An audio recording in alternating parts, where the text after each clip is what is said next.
baada ya kuweza kukaa na wale ambao kwamba wenye kutabiri hali ya hewa. Mwenye kupanga ni Mungu, lakini binadamu tunaambiwa lazima tuweze kuwa na tahadhari. Kuna ilani ambayo kwamba imetolewa, ilani yenyewe kuanzia leo, lakini ikifika mwendo wa alfajiri ya kuamkia kesho hadi kesho nzima na kesho kutwa pia vile kutakuwa na upepo mkali mno.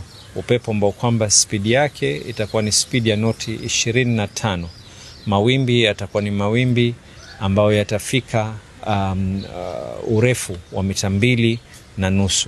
Tumeitana kama disaster team yote kutoka kwa serikali kuu na serikali ya county na pia vile wale ambao kwamba ni washirika wengine kama Red Cross. Uamuzi vile ambao kwamba umetolewa ni kwa fuo za bahari kwa kesho watu hawatakubaliwa kwenda katika fuo za bahari, na vile ikiwa itabidi ya kwa hakuna mwelekeo ambao kwamba utakuwa kivumbi hiki kitakuwa kimeweza kupungua, basi kesho kutwa pia itabidi watu wasiweze kwenda katika fuo za bahari. Department yetu kuhusiana na mambo ya uvuvi wawajulisha wavuvi wote. Department ya building wamejulishwa na watawajulisha wajengaji wote, na tunawajulisha KWS na Kenya Coast Guard waweze kutusaidia na kuhakikisha kwa hakuna watu ambao kwamba watakuwa katika fuo zetu za bahari. Inspectorate na police watahakikisha kwa bahari zetu zile ambazo zitakuwa ni za umma patakuwa hakuna mtu kuruhusiwa kuingia. Hususan kesho, tahadhari hii inaendelea mpaka kesho kutwa,